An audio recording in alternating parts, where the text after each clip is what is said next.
When the customer first contacts the office, they'll speak to one of our helpful staff who will direct them with a few initial questions, and then someone like myself will come out and do a more in-depth survey, answer any more questions you have, go through your existing system and any requirements that you need.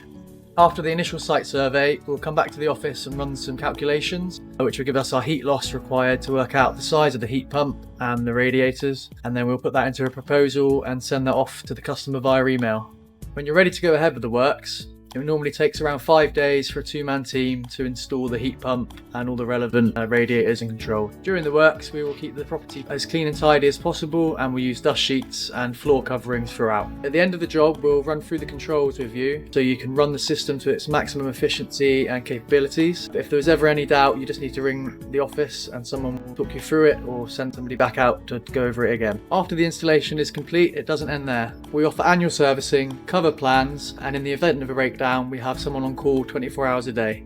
Trust Synergi for your next air source heat pump installation.